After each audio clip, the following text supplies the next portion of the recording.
You are listening to a Clarkesworld Magazine podcast with your host and narrator, Kate Baker. Greetings, Clarkesworld citizens. I hope this podcast finds you well. This is our fifth story for the month of June, 2022, issue 189. You can always give us feedback on the stories that we bring to each and every month. I'm Kate_Baker on Twitter, and Neil is at Clarkesworld. Alternatively, you can go to the About Us page, where additional contact information is listed. I want to thank you for your ongoing support of the magazine. It's what allows us to bring you these stories each and every month, the podcast, the art, the nonfiction. There's just 10% of the people who listened or who read the magazine subscribed or went to patreon.com/Clarkesworld. Neil and I could be doing this for a full-time job. So please consider it. And if you already are, thank you so much from the bottom of my heart.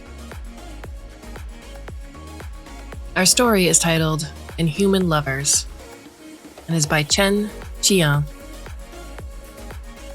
Translated by Carmen Yiling Yan. Chen Qian was born in Shanghai and works as a restorer of historical relics. Her books include a short story collection, The Prisoner of Memory, a YA novel, Deep Sea Bus, and a YA short story collection, Sea Sausage Bus. If you like what you hear, you can go back to Catching the K-Beast. Our translator, Carmen Yiling Yan, was born in China and raised in the United States. Carmen was first driven to translation in high school by the pain of reading really good stories and being unable to share them. Since then, her translations of Chinese science fiction have been published in Clarkesworld, Lightspeed, and Galaxy's Edge, as well as numerous anthologies. She graduated from UCLA with a degree in computer science, but writes more fiction than code these days. She currently lives in the Midwest. So, my dear listener, I hope you can sit back, relax, and let me tell you a story.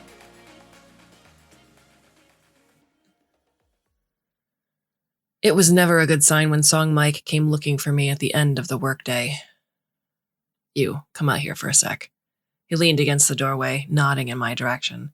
I stuck my head out from behind my computer monitor and looked him up and down. The guy was red around the eyes, his blue-gray chin bristling with stubble. He wore a denim jacket draped over his police uniform shirt. With the zipper open, his bulging belly really showed off, the food stain stretched over it. Wrinkles covered his trousers. He'd probably spent last night sleeping in the office, no wonder his wife had run off with another man. I stood up and gestured a hand. Let's go to the top floor. I need to buy a cup of coffee. 10 years ago, back when Shenzhou's Sitong Port District was still rolling in lucre, the city's budget allowances had seemed inexhaustible. The police chief had bought a pile of recreational equipment and set up a police break area on the top floor. Back then, every afternoon break, everyone would get together and play billiards. $15 a match. Song Mike would always lose to me. Eventually, he stopped playing. Maybe he decided that losing to the girl rookie was too much of a loss of face. These days, the game room and gym were a ghost town. Only the coffee vending machines in the corner still saw any use. I invited him to an espresso and grabbed an Americano for myself. After an entire day of suffering through paperwork, I needed a pick-me-up too. I've got a job.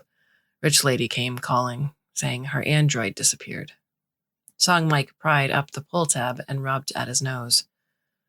Sounds like the kind that's been privately modded. That kind? I raised an eyebrow. In the Port District, you couldn't own a car on the salary from the police station.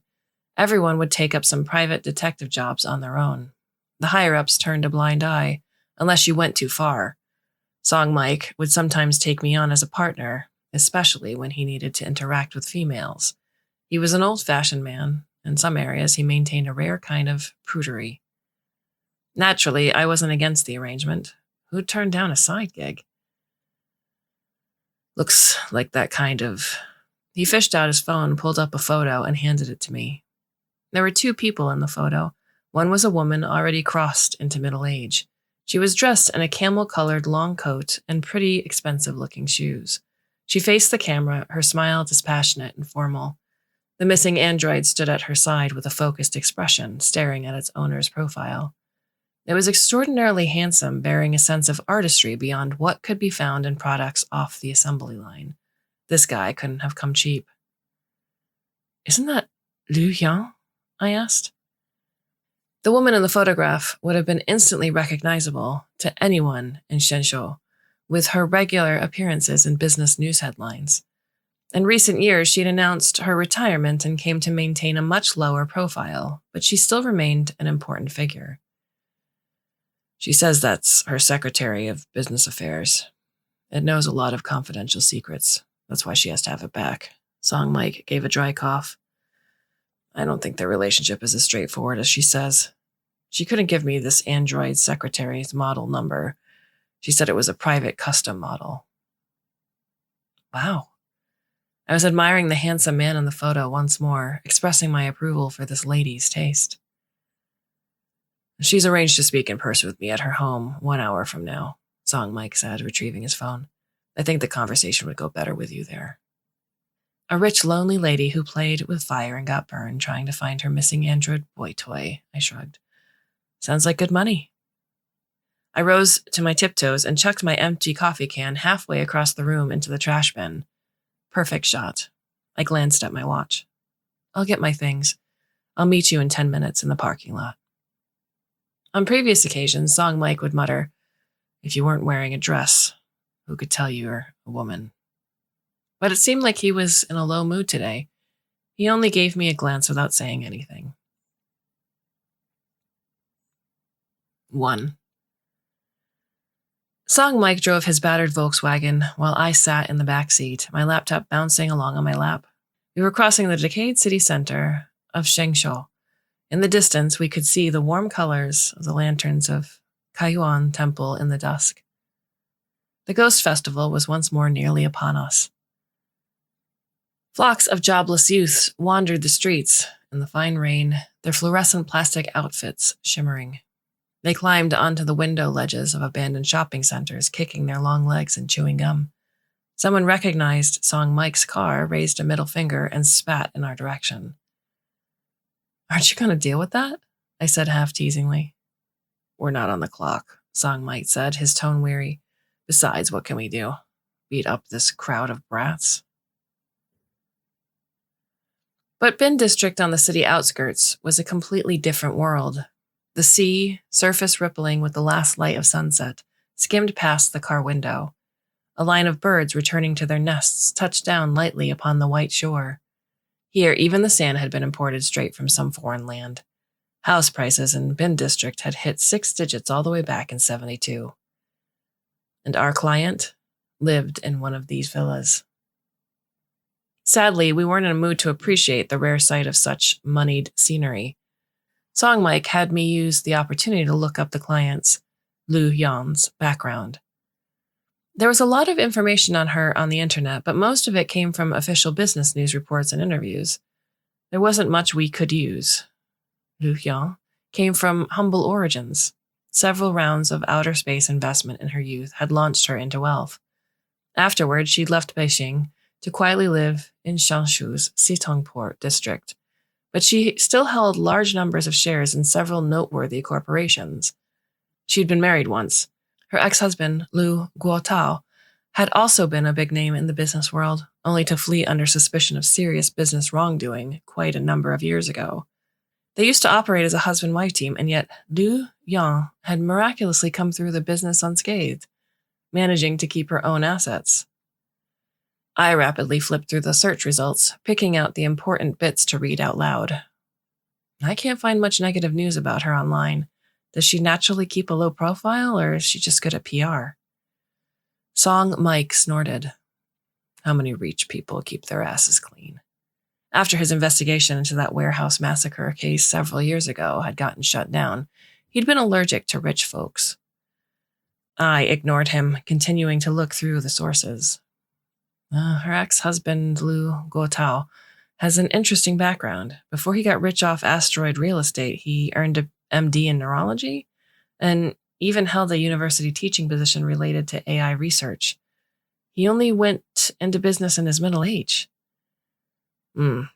Answered Song Mike, uninterested. Well, they seem to get along quite well as husband and wife. I looked at the screen. Just a bit of searching presented me with photos of Liu Guotao and Liu Yan together in various old news articles. There had never been rumors of extramarital affairs associated with Liu Guotao. It was rare to see for someone at this tier of wealth. Not that it stopped her from getting a robot for her loneliness after her husband ran off. Song Mike sounded awfully bitter.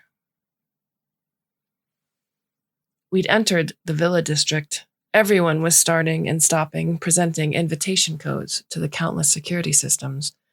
On either side of the sandstone paved road were little houses shaded by palm trees.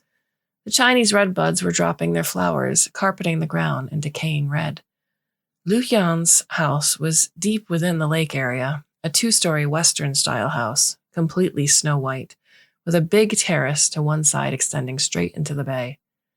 Wicker chairs and patio umbrellas were arranged on the terrace, so that you couldn't help but envision those long, idle afternoon hours. Only the lights in the living room were on. We sat in the car looking at it for a while, speculating on the overall cost of Chez Liu's security system while we were there. Several stealth surveillance drones patrolled above the roof. Not even the biggest bank in Shengshou got fancier than that. You'd be as safe here as if you lived in a fortress, I sighed. I took out my compact, straightened my hair, and touched up my makeup. Song Mike had changed into a clean, dark blue suit before leaving. I maintained it for him in the changing room at the police station for situations like the one in front of us. After his divorce, I'd taken on the duty of making him occasionally look presentable. Some people in the station gossiped that we'd gotten together, but we understood that nothing like that was going to happen between us. He'd brought me into the profession in the first place. It was natural that we'd take care of each other. That was all. 10 or so seconds after we rang the doorbell, the lady of the house opened the door. Liu Yan looked somewhat younger than she had in the photos. Long, thick raven black hair fell to her shoulders. Only a few signs of artificial tweaking marked her features, which were worthy of being described as stately and lovely. She'd known that Song Mike would bring a female partner, so she was only dressed in velvet yoga clothes and slippers. I really hoped that I'd still have a waist as slender as hers when I was in my 40s. Sergeant Song, Miss Young. She shook hands with us in turn. Her voice was soft and sweet.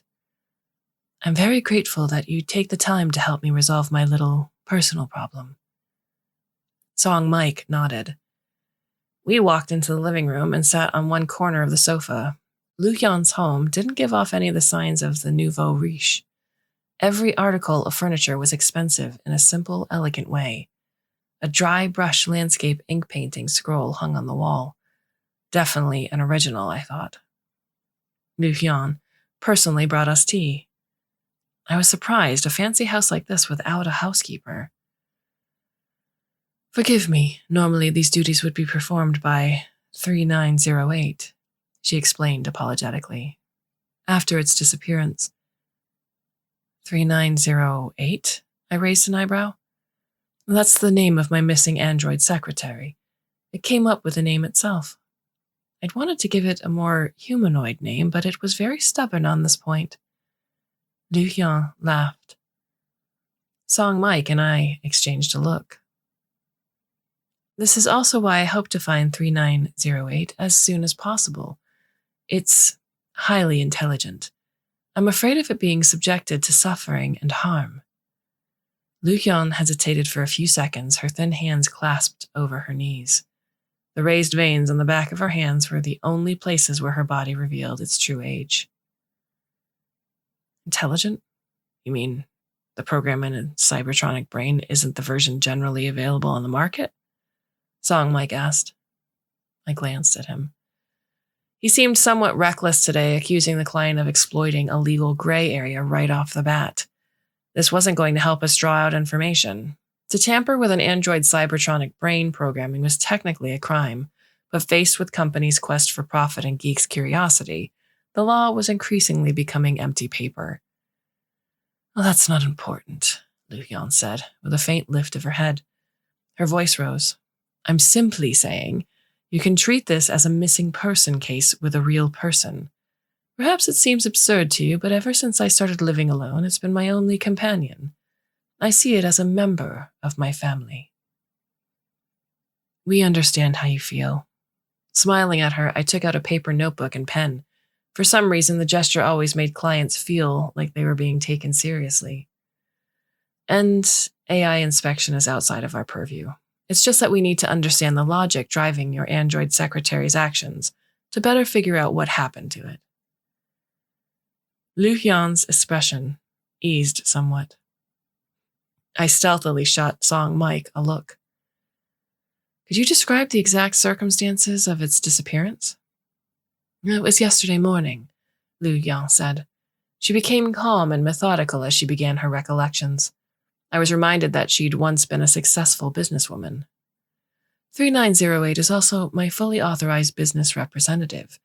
I had it visit the company office to interview a new director of financial affairs, but at the appointed hour, the company called me saying that 3908 hadn't arrived at the meeting room. I was taken aback and concerned. I had my people search the entire route. 3908's car was parked on the frontage road next to the highway near the company. The door was locked. There were no signs of force. It was simply that the android had disappeared.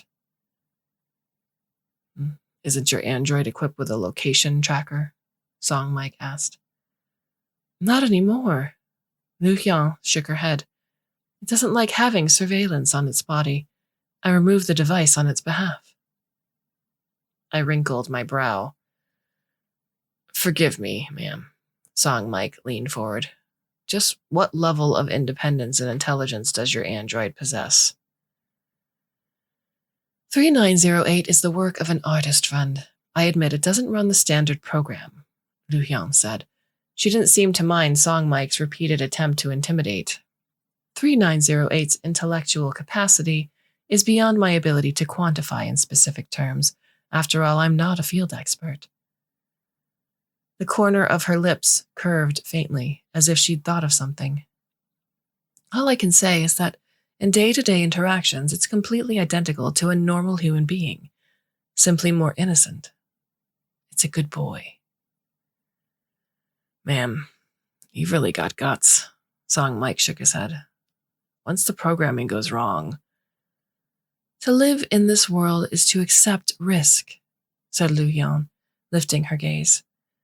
Next to the impenetrability of the human heart, I'd rather have a robot as a companion.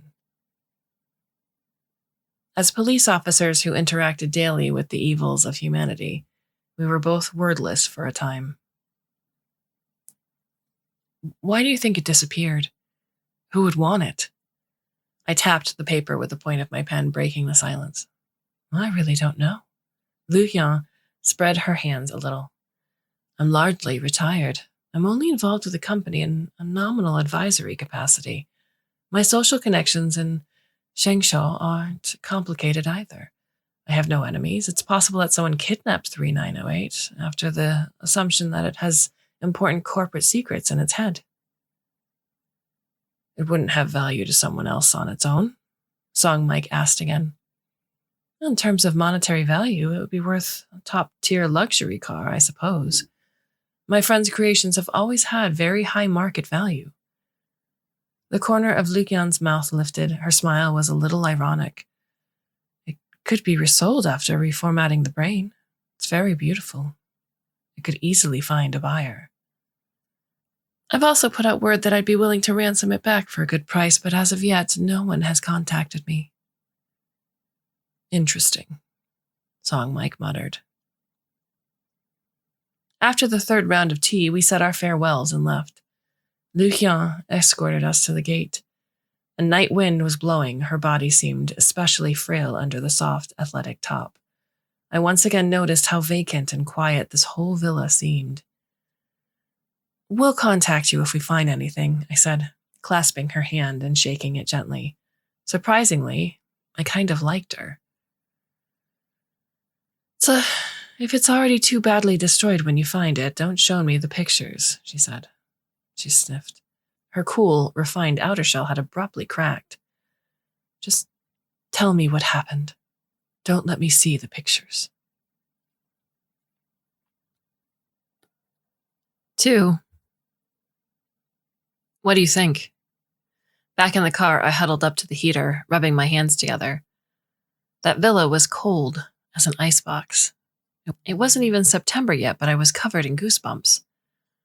Song Mike didn't answer, busy lighting a cigarette.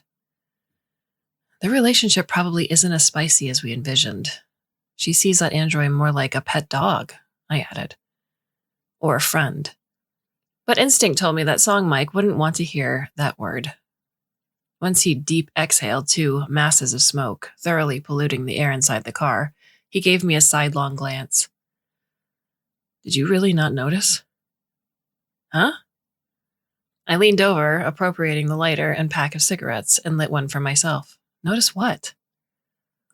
That big house didn't have a single living soul inside. He turned the ignition. The old Volkswagen engine coughed to life. That woman's an android, too. I choked on smoke, nearly hacking out a lung. No way. Have androids gotten that realistic already? I carefully thought back on how it had felt to shake hands with Lu Yan, the texture of the skin, the warmth, the amount of force exerted. All of it had been indistinguishable from a human. Where do you think we live? There are no prohibitions here like there are in the big cities. Song Mike shrugged. These hyper-realistic products have been out on the markets for years. I shivered a little, not from cold. Where? Out of the people we see on a day-to-day basis. Where's your mind going? Song Mike guffawed. Those replica people look pretty on the outside, but they all act like dopes. It's easy to tell the difference. The one we met today is different. That's a real high-end product. I've never seen this impressive a replica, but there's still some tiny differences if you look. I can't put them into words myself. Where did you see the dopey replica people? I asked, watching him. I thought about it and understood. You've gone to Shuikai too? Shuikai Street boasted the biggest brothel in Sitong Port. Every half year, the station sent someone down to inspect the girls' health certificates. I'd gone too, and all I could say was hell on earth. Row upon row of gene-edited girls, stunningly beautiful and mentally hobbled, sitting lined up behind the glass display window waiting for guests. Naturally, they were healthy, born with a long list of disease immunities. They would live with the ageless faces of young girls until 70, and only then begin to decline in age. And they'd be eternally happy, never to ponder the questions that brought pain to humankind. Compared to me, stressing every day over making rent, I didn't know who ought to pity whom. If they were using robots to replace them, it didn't seem that bad a thing. Song Mike cranked the car window down a crack, letting out the miasma that the 2 of us had produced. Do you have anything else this evening? Let's pay a visit to that android maker. He lives in Xixing. No one knows his real name, but they call him the Jiali craftsman. Jiali was local dialect for puppet show. Now that I thought about it, it made a good nickname for a maker of replica androids. Song Mike knew him. To tell the truth, I wasn't surprised at all. At Chez Lu, when Song Mike didn't expend energy on interrogating Lu Yan about her artist friend, I'd known that he'd had to already know something. Moreover, the nature of this case had turned from rich lady trying to find her stolen sex bot on the down low toward a stranger direction, thoroughly arousing my sense of curiosity. Aside from that, Song Mike's state of mind didn't seem quite right. I didn't want to leave him to go at this alone. Let's go. I don't have work tomorrow, I said. 3. Xixing, after dark, was a land of wonders. More than a decade ago, this had been the busiest place in Sitong. Every day, hundreds of mega-scale interstellar cargo ships would set anchor at the port in an unceasing river, bringing with them an infinite flow of cash, new technology, and travelers. Back then, the entire port district had been as profligate as one of the oil countries from the olden days. We'd all thought the good times would last forever. Then came wormhole shipping. Cargo ships no longer needed to dock here. The port district had deteriorated with shocking speed into an underground market, even becoming a gathering place for outside fugitives and the jobless. I could be wearing a police uniform and armed with a gun, but even during the day, I'd think twice about going here alone. Coming here with Song Mike, at least, I didn't have to worry for my safety. He parked the battered Volkswagen outside and led me into Xixing on foot. After the rain, puddles had accumulated on the long neglected surface of the road, reflecting the colorful storefronts on either side of the street. Most were selling bootleg video games and banned substances, with stands hawking vermicelli, congee, and fried oysters interspersed among them, wafting inviting scents. As we walked, people kept coming up to him and throwing an arm over his shoulder. Only his strength of will kept him from getting dragged into a bar to drink a couple. As for me, I tried hard not to stare at the body self-remodeling aficionados. Their electronic organs were exposed outside their bodies, hearts and lungs even painted with fluorescent pigments, brightening and dimming with their breath and heartbeat. Noticing my peeking, they began to whistle. Hey, these aren't the only parts we've remodeled. I turned away my gaze. That lives here. Hands in pockets, Song Mike gestured with his chin at a large, rundown building. The windows of the building were pitch black. What grudge do you have against him?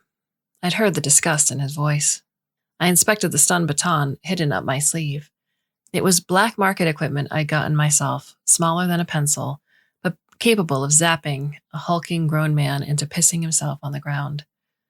He gave me a sidelong look. I'll tell you afterward. We came to the front of the building. The glass door of the foyer had been shattered long ago.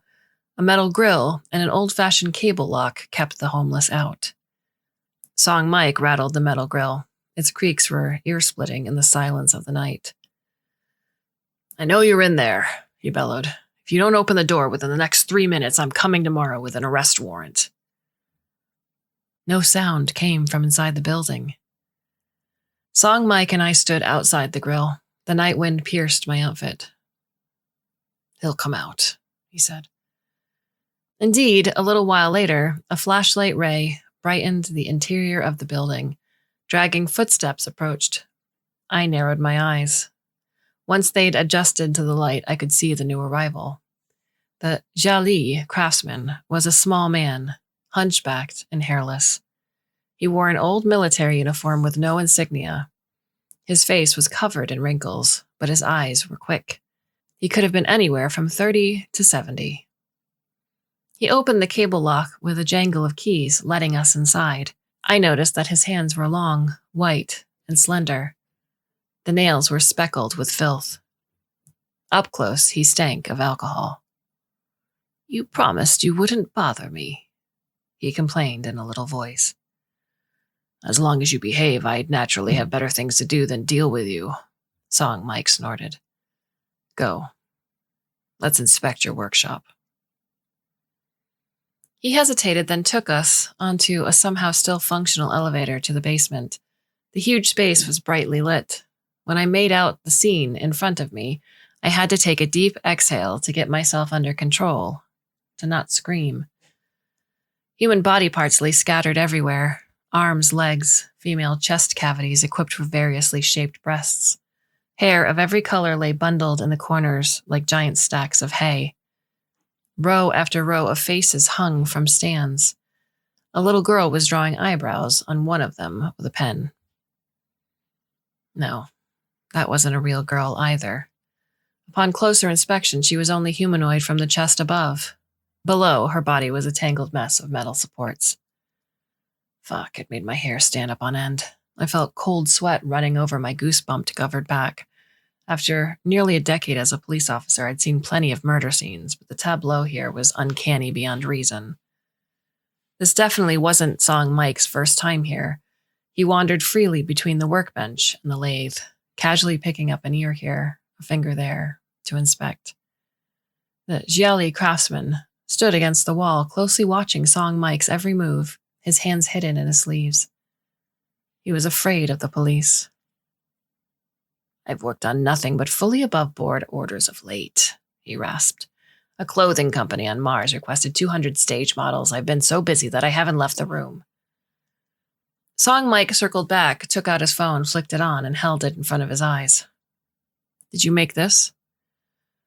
The screen displayed the photo of Lu Qian and the android secretary. The jolly craftsman averted his eyes. Song Mike's knee went right up, landing a heavy blow on his stomach. A series of murky bubbling noises emerged from the small man's throat. He curled up on himself. My brows drew together. I took a few steps back. "I'll ask you again. Did you make this?" Song Mike yanked his hair. They gave me a lot of money. Told me to keep it secret," the jolly craftsman wheezed. Reflexive tears had trickled to the tip of his nose, where they dangled, catching the light. "Stand up and tell me who ordered it. What did they ask for?" He tilted his head, looking first at Song Mike, then at me. His voice shook. "If I tell, I'm dead for certain. They aren't normal people." I looked back at him, smiling. Song Mike never beat up innocence. If he thought he could play for my pity, he could think again. "If you don't tell, you'll be dead with even more certainty," Song Mike smiled, showing teeth. "Don't forget the business at the warehouse. You still owe a debt." "That woman was the most meticulous work I've ever done." The jolly craftsman had gone to wash his face. When he returned, he regained his composure. "All they asked for was quality. They didn't rush me. They gave me plenty of money. They were generous customers." "When was this?" Song Mike asked. "Let me think. At least 3 years ago." A middle-aged man placed the order. He brought a photo with him and asked me to make a completely identical android. The craftsman picked up a segment of metal skeleton from the workbench and rubbed at it, the neurotic gesture reminiscent of an insect quivering its antenna. I said, "If you want it to be completely identical, you'll have to give me more photos." The next day, he sent me thousands of photos in all kinds of situations, even some very private ones. I didn't expect that. Song Mike's expression was unreadable. It wouldn't be easy to get personal photos of Lu Yan. We just visited her home. Her security setup was more than enough to keep out any ordinary stalker. I quickly put together a first draft prototype for him. After seeing it, he still wasn't satisfied, saying that it wasn't at the level he'd hoped for. The jolly craftsman humphed, tossing a finger segment back into the small bowl on the table. It's rare that someone expresses dissatisfaction with my work. He wanted something that could pass for the real thing. Song Mike's brow furrowed. A few days later, he brought the original woman in, he said. I was shocked, too. I'd assumed that he was some rich pervert trying to make a replacement goldfish for some woman he couldn't have. An ordinary-looking middle-aged woman at that. I didn't expect them to act quite close, like a couple that had been married for a long time. Song Mike and I exchanged a look. The woman looked much older than she did in the photos. She seemed very subdued, as if she were seriously ill. They stayed in my workshop for an entire day. I revised the prototype based on her appearance until both of them were satisfied. The jolly craftsman found a grease-stained binder from under the workbench and flipped it open. It was full of photos of stunningly gorgeous young idols. He finally found a particular page within it and handed it to us. It was Lu Yan, the wealthy matron we'd just seen. In the photos, she was expressionless. Her body below the neck had yet to be covered in skin, so that she resembled a car with the hood up.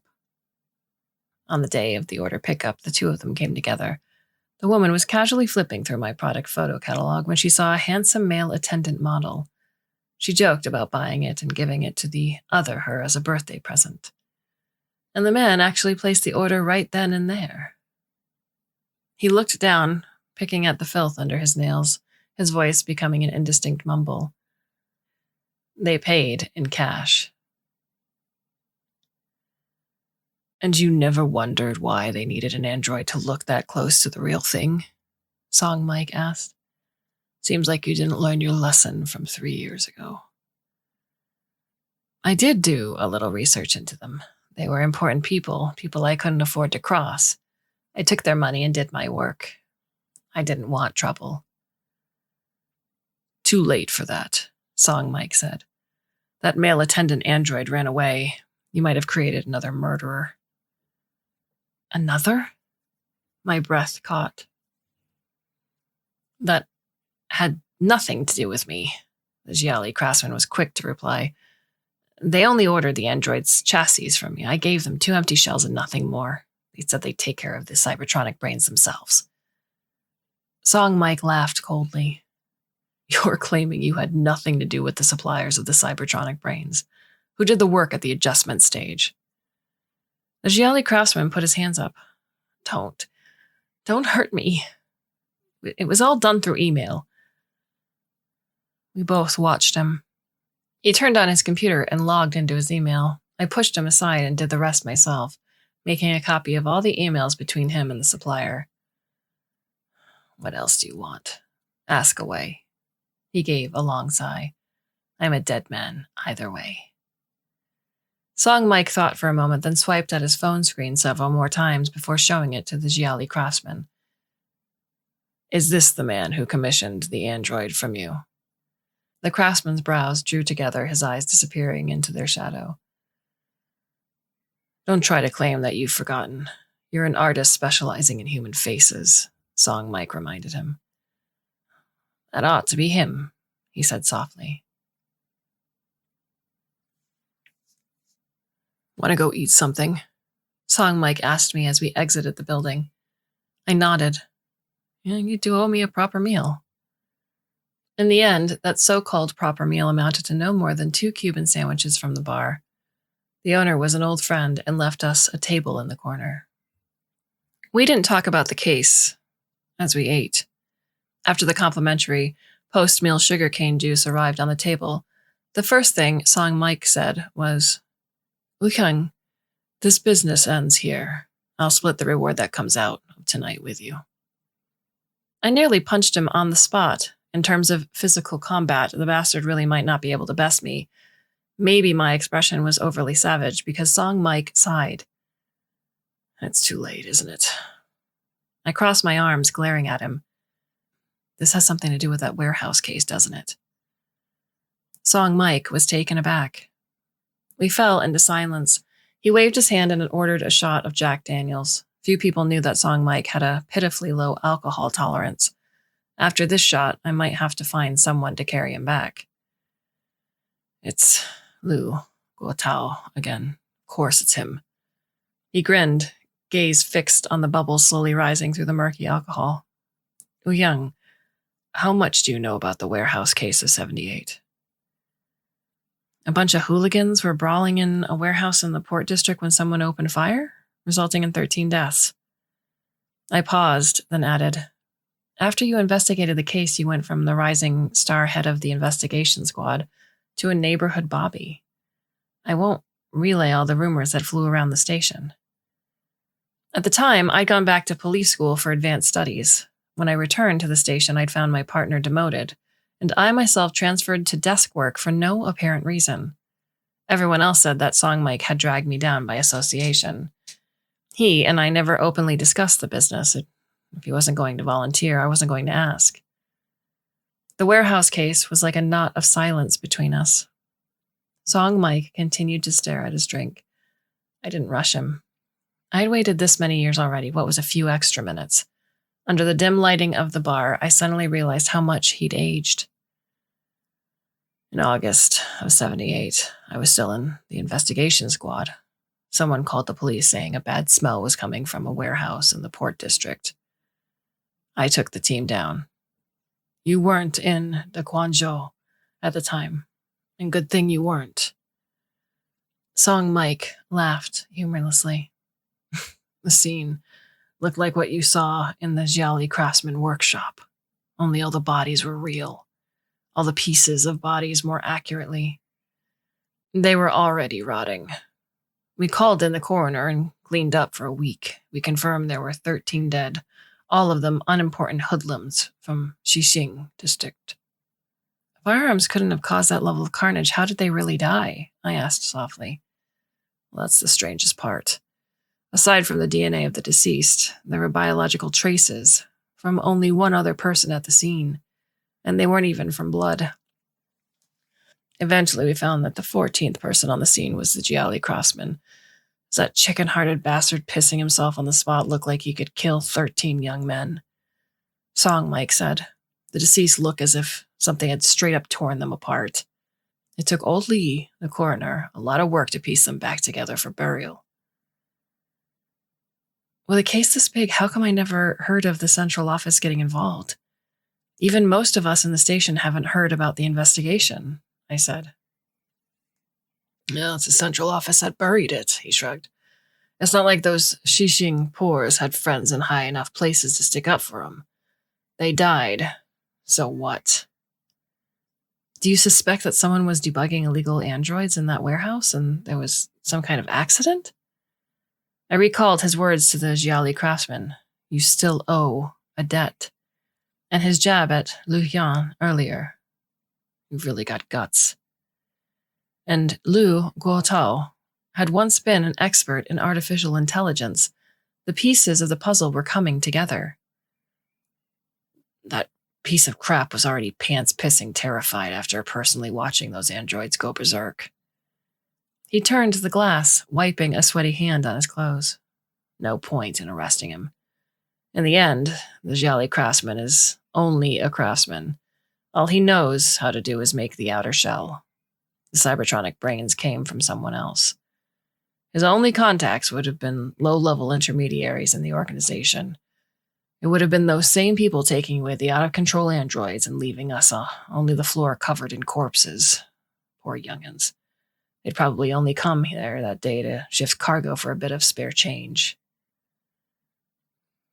I stared at the yellow dregs in the glass, a bitter taste rising in my throat.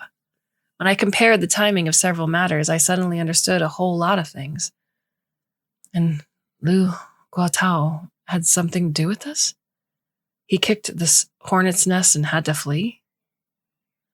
Of course not, Song Mike laughed aloud. The upper-level officials of Guangzhou wouldn't cross this pack of rich elites for just 13 poor people. Lu Guotao was forced to flee because of something else. Something a lot bigger. I fell silent. Ever since the decline of Guangzhou, the local government had waited hand and foot on the wealthy who'd come here with their massive fortunes. The local transportation industry had long since gone kaput. The entire city subsisted on the cake crumbs they showered down. Song Mike had plenty of flaws, but he was a good cop. I can imagine him latching his teeth into his opponent and refusing to let go. I was forced to laugh painedly.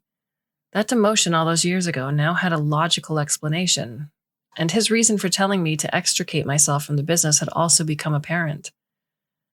After Lu Guotao fled, I thought the business was finished. I couldn't do anything if I wanted to, Song Mike said. But now it looks like he and his wife, Liu Yan, remain in close contact.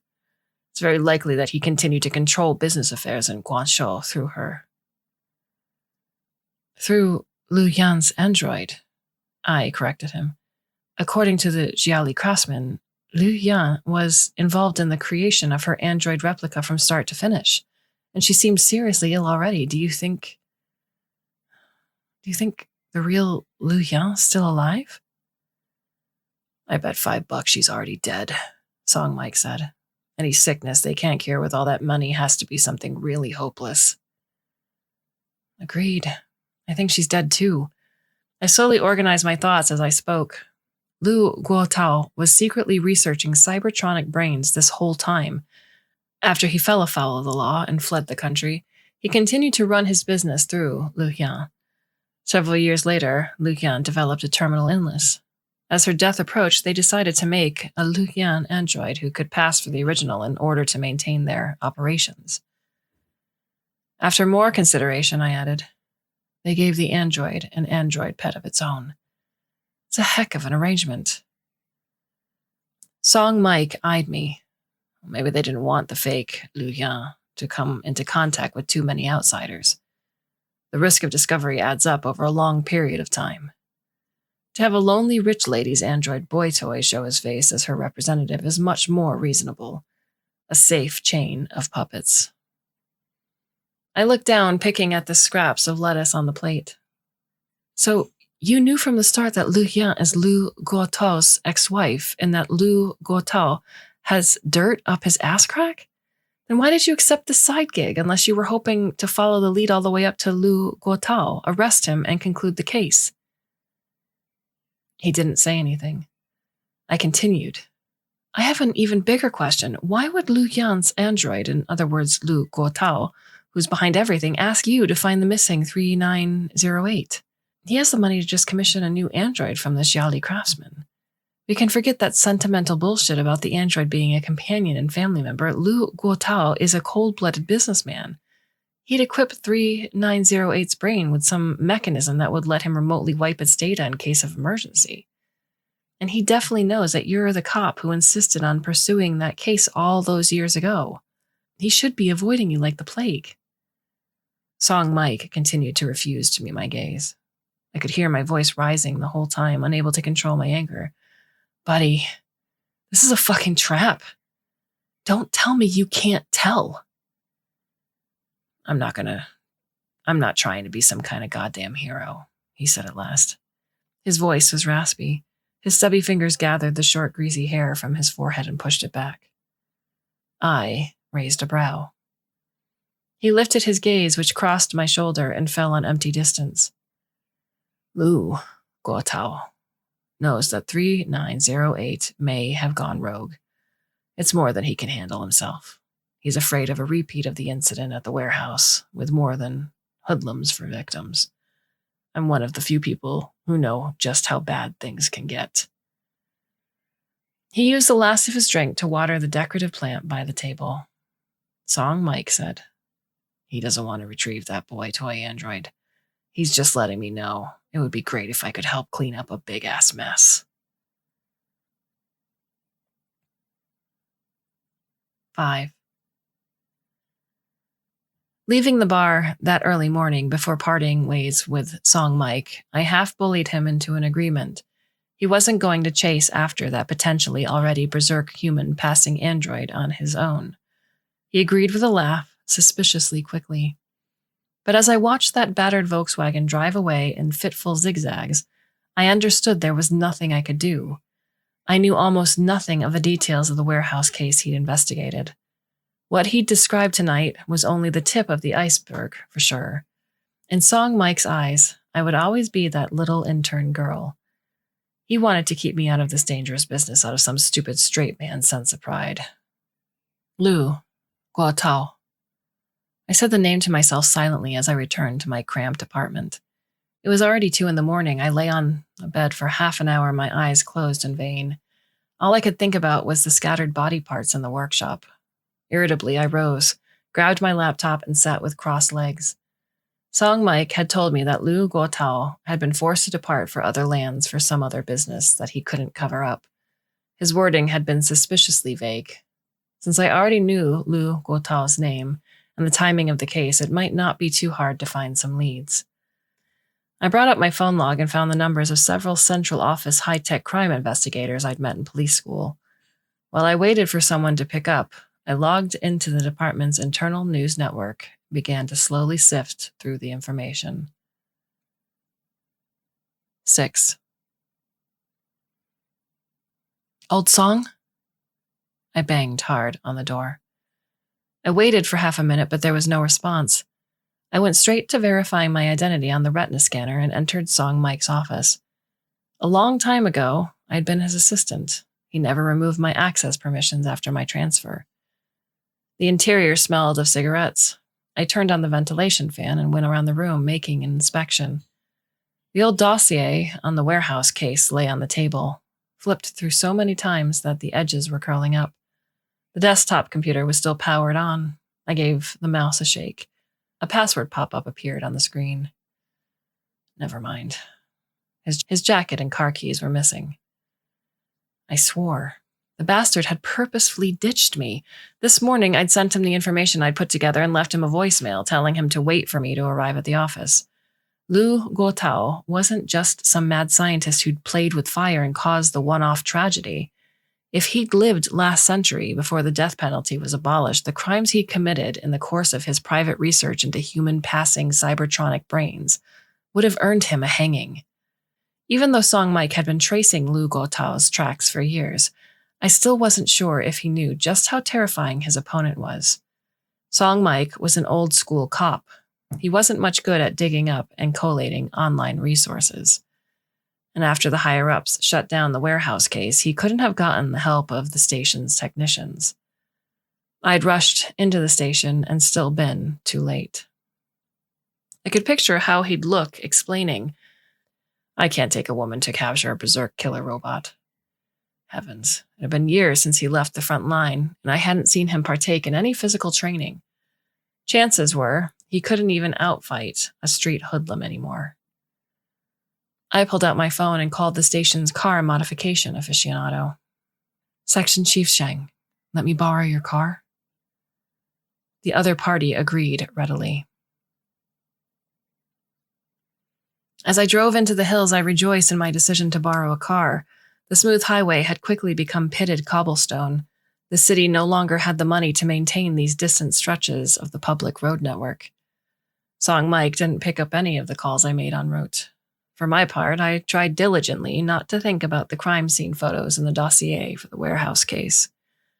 Fortunately, I soon spotted his battered Volkswagen, parked crookedly on the frontage road. I stopped the car and felt for my gun. When shooting an android, aim for the stomach. That's where the power source is. Silently repeating my freshly gained knowledge once more, I kicked open the car door. "Old Song!" I yelled. My surroundings were dead quiet. Pebbly beach stretched from either side of the highway, from which rose massive boulders. Some kind of invasive species with yellow flowers grew everywhere amid the cracks in the stone. "I'm here," he answered, a hint of resignation showing in his voice. "Didn't I tell you not to come?" Exhaling in relief, I followed the voice past several boulders and saw Song Mike. He was crouched beside a man's corpse. No, it was a destroyed android. 3908 was still dressed in the expensive tailored suit he'd worn the day he disappeared. The shirt was pulled open, the power module in the abdomen was gone. The once exquisite face was in ruins, as if someone had wildly hacked at it with a knife. The Xiaoli's craftsman's heart would ache at the sight, I thought. Is the damage to the face to prevent somebody from recognizing it? I crouched down next to him. There isn't much point to that, is there? He's probably the only high-end, hyper-realistic male android in the entire port district. "It wasn't me," said Song Mike. It was already like that when I found it. I feel like the vandal desecrated its face, more out of jealousy. Who would be jealous of... I fell silent and shook my head. My God. Song Mike stood. "I suppose you came at just the right time. Help me dig a pit and bury it. If someone sees it, takes it for a human corpse, and reports it to the police, it'll be more trouble." "So, you forget that I'm a woman when you need physical work done?" Together, we cleared out a shallow pit in the pebbles and shifted 3908's corpse into it. The android cybertronic brain had been removed too, leaving only an empty skull cavity. As I picked up rocks and set them over it, I heard the faint squeaks of metal rubbing against plastic. Finally, I found a distinctively patterned, squarish rock and set it at the head of the grave. Then I took a few steps back and took a picture with my phone. Song Mike eyed me. "Wanting to give Lu Yan closure? You know we can't." "Don't be such a bastard," I sighed. "I know." 7. We were silent the entire drive back. Song Mike came with me to return the car key. He made a circuit of the station. Maybe he saw that my expression had relented, because he finally dared to say, "Let's talk on the rooftop." The rooftop deck was deserted. An autumn rain was falling, drumming against the awning. Water drew trails down the walls. How did you find 3908? I cradled a cup of hot chocolate, letting the steam warm my stiff face. Lu Guotao wanted us to find the body. He put the location tracker back in. Song Mike's voice was raspy. He didn't buy a drink, he went straight to lighting up a cigarette. Yesterday, I got the signal frequency from the Jiali craftsman. Lu Guotao basically handed me 3908's location on a platter. He paused. And how did you follow me? I hesitated, but I told him the truth. I tracked your phone. Motherfucker, he laughed. He didn't sound like he minded. I'm really worried about you. He awkwardly scratched his head. After a long silence, he forced out a mutter of apology. I shook my head. Last night, I got into the traffic monitoring database and found the footage of 3908's disappearance. Lu Guotao took 3908 himself. I was terrified, convinced that Lu Guotao was setting a trap to silence you. He'd do it. He's that kind of person. I know. Song Mike ground out a cigarette stub under his foot. I made a faulty assumption, too. I only realized when I saw 3908's corpse.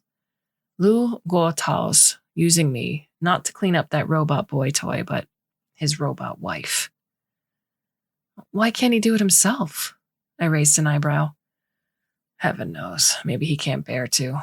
After all, the damn things look too much like real people. Song Mike shrugged. Tonight, I've arranged to see Lu Guotao in person, right at Chez Lu. We'll see. We'll see this business at the end. Bring your gun, too. And he has the guts to come?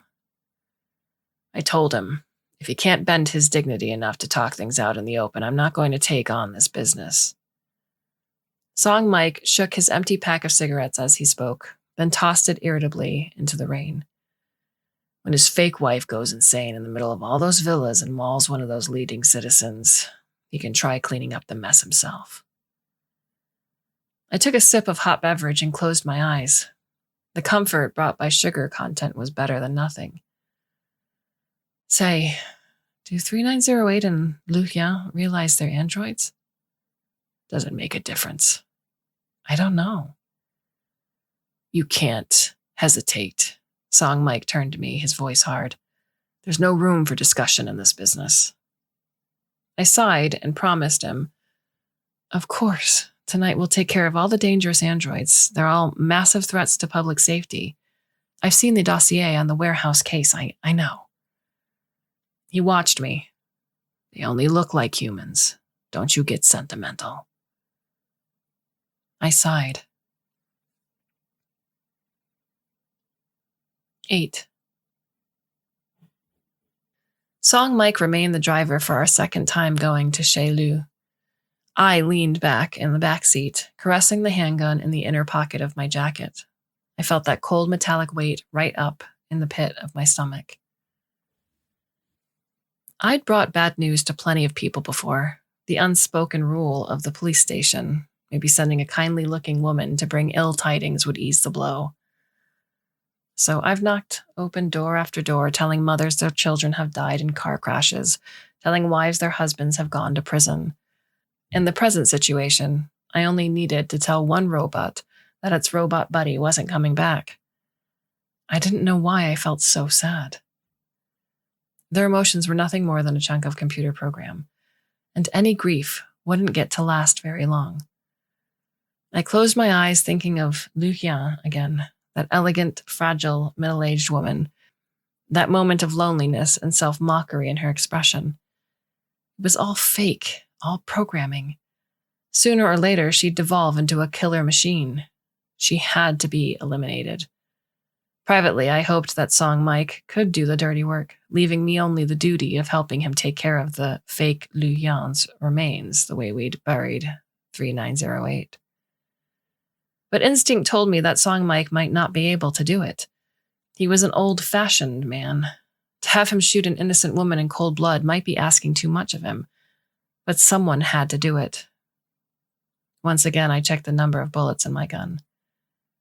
In the rainy night, Liu Yan's villa looked like a glistening, exquisite toy model, luminously white. We parked on the little slope behind the house. Song Mike looked several times at his watch. Finally, there came the quiet rumble of an engine in the distance. It was a familiar black Audi. We'd both seen it in the surveillance footage. "You stay in the car," Song Mike said. That was what we'd planned previously. I nodded. He got out of the car. Lu Guotao climbed out of the Audi, too. Compared to the photos of him from before his disappearance, he'd gained weight. His long, angular face had become round and kindly. The hair at his temples had become completely white. "Sergeant Sung," Lu Guotao said. "I don't want to shake hands with you," Song Mike said, coming to a stop several paces away from him. Their voices came through the miniature microphone on Song Mike with a rustle of static. "I understand. I've created many difficulties for you." Lu Guotao let his hand fall, nodding. "Today, I have to ask something of you yet again." "How do you know that after I wipe your ass this time, there won't be another time?" "There might be no end," Song Mike said. "Are the police for you to play games with?" "There won't be another time," Lu Guotao said, sliding his hand into his pocket. My breath hitched, but the businessman only took out a pack of cigarettes. "Liu Yan and 3908 are special. I have no plans on continuing research on cybertronic brains on your turf. That business at the warehouse proved sufficiently instructive." "Explain," said Song Mike. "The problem of high-complexity cybertronic brain and chassis coordination has never been solved. They lose control. My team and I have tried many ways to stabilize the psyche, with only short-term effectiveness." On this subject, Lu Guotao spoke with new liveliness, like all people talking about their beloved calling. "If the cybertronic brain is supplied with large quantities of a living person's memories as a basis to operate upon, it's capable of functioning normally for between 3 and 5 years, at least in the simulations. It's a pity that there's no way of extracting a live person's memories non-destructively with current technology. We spent money to find a considerable number of terminally ill patients to serve as volunteers. They were happy to leave their families a bountiful inheritance." I felt disgusted. Lu Guotao made it sound so nice, but in truth, his test subjects went far beyond volunteer, terminally ill patients. The scandals that had erupted from several extraterrestrial orphanages were the real reason he fled as a fugitive years ago. Seeing the post-mortem photos of those children in the dossier, I'd understood that there was no humanity in him. "What a philanthropist. I'll say thanks on behalf of those patients, and then you discovered that your own wife didn't have long to live," Song Mike interrupted. "Yes," Lu Guotao admitted, unperturbed. "What did she catch?" "A type of sequelae from space radiation. In the early years, while we were speculating on asteroid plots, she was the one who'd go out and inspect the land in person." Lu Guotao laughed painedly. "Who knew that Karma would be waiting for us 20 years later? She knew that she didn't have much time left, so she brought up using her memories to make an android replica who could appear in person to continue running our business. Initially, I didn't agree. It was like..." His expression twisted. He made a gesture. "Facing my wife's resurrected corpse." "I'm sorry for your pain." Song Mike's tone was flat. Even a wall could hear the sarcasm in his voice. Lu Guotao, too, may have realized that the one standing across from him was not a suitable audience for his angst. He gave a cough. "But we had no other choice. I was on the list as a wanted criminal. The risk of hiring someone else as a proxy was too great. We found the Jiali craftsman together and commissioned her body double and male assistant. The assistant was made using a live person's memories. Where did they come from?" Song Mike asked. Lu Guotao lowered his head. The faint light from his cigarette illuminated his face. He looked much older than his true age. 3908 is my replica. You just said there's no way of... Song Mike's brow furrowed. I accepted the risk of brain damage. After the surgery, I experienced frequent episodes of epilepsy, short-term memory loss, and difficulties with emotional regulation. Lu Guotao laughed. But I had no other choice. If I used anyone else's memories, the replica wouldn't dedicate himself wholeheartedly to my interests. Song Mike was for a moment struck silent. I, too, was stunned in the car. 3908's corpse lying on the rocky beach, and that ruined face. Song Mike had said that kind of malevolence came from jealousy. Lu Guotao had killed another version of himself? When the android version of Liu Yan first powered on, the relationship between us was very awkward. We periodically revised her memories, wiping out all the continuity errors, helping her maintain a stable worldview. Lu Guotao leaned against the car door, his words light yet urgent. Intellectually, she knew she was my wife, but it was clear she no longer loved me. I could see it in her eyes. In the process of converting a living person to a machine, something had been lost. At first, I thought that a cybertronic brain was simply incapable of emotion. Our goal was nothing more than to keep our business running. The woman who'd lived a lifetime with me was already dead. He laughed shrilly. The sound covered me in chills. But she was too fucking similar to Yan.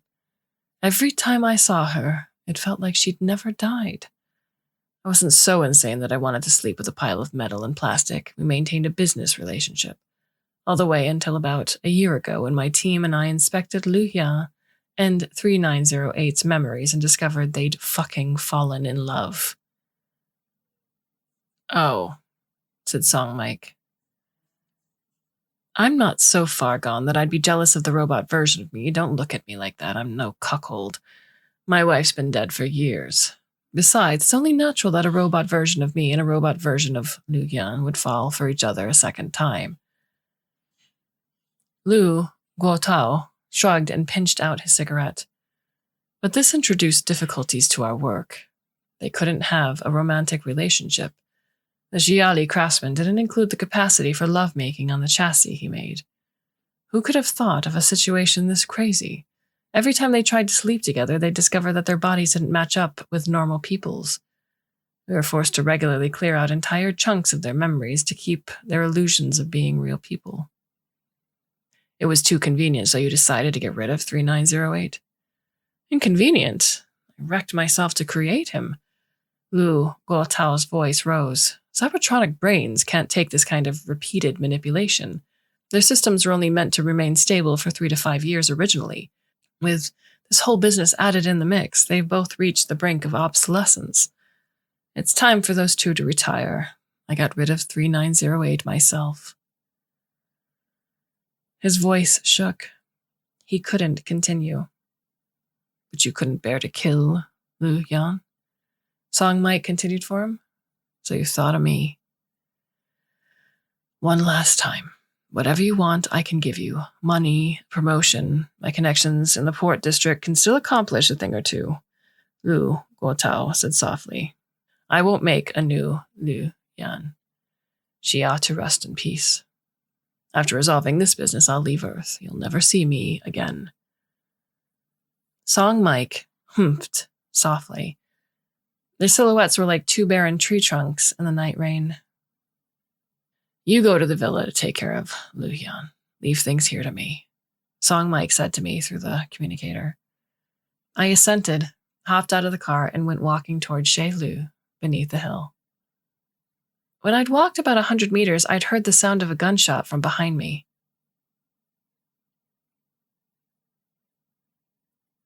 9.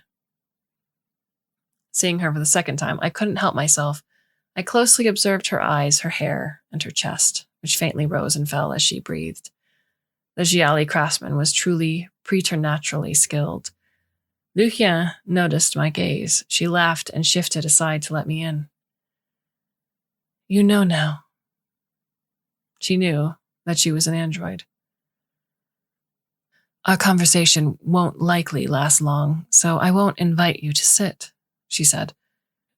Today she wore a light beige hemp shirt and leisure pants.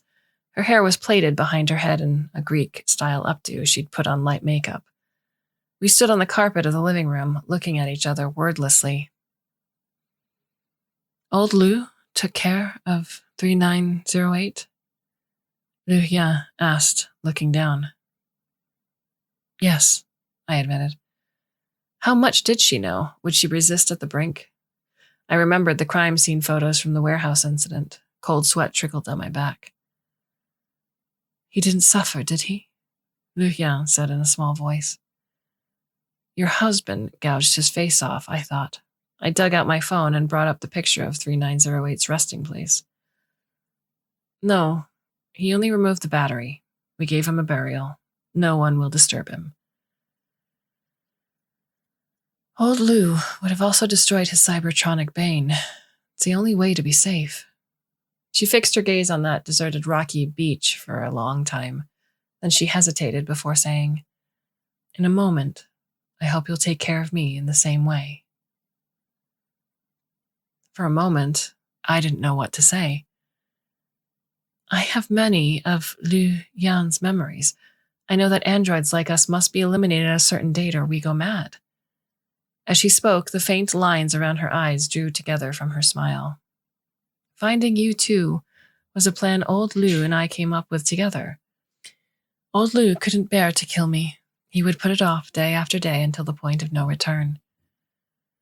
So, she'd taken care to pretty herself up today. She'd known that her death was approaching and wanted to end things looking presentable.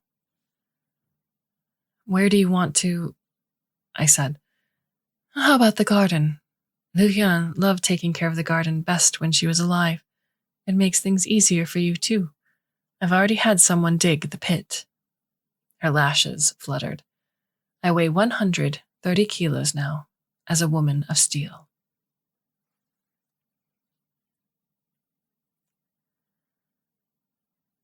"10. You're done?" Song Mike asked. You dumbass. I shook my head. Liu Guotao's corpse lay on the hill. Half his head had been blown off.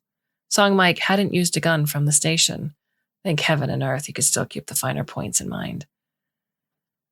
If you want to turn me in when we get back to the station, I won't blame you, he said. He tried to light a smoke in the rain, probably thinking he looked like some kind of cool loner hero. Sadly, his lighter wasn't the quality of Liu Guotao's. He tried several times without success. Shut up. I grabbed the legs of the deceased. Come over and help me carry him. Song Mike was taken aback for a moment, then hurried over. Together, we packed Liu Guotao's corpse into the back of the trunk of the Audi and drove it to Chez Liu. Earlier, I'd already found the controls for the security system inside the villa and turned off the alarms. When it came to arranging the scene of an accident, no one was more professional than the police. Liu Guotao had sought to destroy the robot wife he'd created, only to be killed by the rampaging android. A perfect story.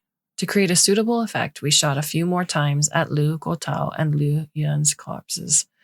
I felt sorry for Liu Yan, that she wouldn't be able to rest in peace under the swaying roses in the garden sepulchre where she'd arranged for herself. But it was the best we could do. We spent the return trip covered in blood and too exhausted to move a finger. Fortunately, Song Mike's battered Audi had an autopilot system. Otherwise, with our shaking hands, we probably would have crashed to our deaths against the highway railing. Several times, Song Mike tilted his head to look at me, wanting to say something but stopping himself. Tonight, I didn't have the energy for more guessing games. Song Mike's fixation on the warehouse case over so many years had stemmed from more than a sense of justice. He had to have personal reasons. It didn't take a genius cop to guess that. The 13 people who died in that warehouse, they included your friends, I said. My brothers, he admitted, and 3 boys I knew as a kid. I grew up in Xixing. I changed my identity so I could pass the civil exams and become a police officer no one else knows. I nodded. I'd guessed all of it. That Liu guy got what he deserved. His body count has hit 3 digits in the course of his fucked up research. If we didn't stop him, he'd just keep going. We were right to off him. Song Mike said nothing. Whether he decided to shoot Liu Guotao after seeing a dossier on the orphanage disappearances, or planned it from the start, I didn't want to ponder further. I was certain of only one thing. The world was safer with Liu Guotao 6 feet under. We were the police. It was our duty. You're right. He deserved to eat a bullet. At last, Song Mike covered his face and chuckled roughly. I owe you big time. Epilogue. Outside the car window, the rain continued to fall, raindrops tracing twisted tear tracks on the glass. I suppose that was another extraordinary thing. In life, Liu Yan and Liu Guotao were a pair of selfish bastards who had endangered other people's lives without a care. But reincarnated into machines, they'd become a pair of endearing lovers who tried to prevent harm to innocents and went willingly toward their deaths. I touched the contents of my pocket, a little strand of black artificial hair, and a ring. Once things settled, I was going to visit that rocky shore one last time. The robot version of Liu Yan had hoped that a part of her could be buried with 3908. Once I completed this task, I should finally be able to forget her eyes.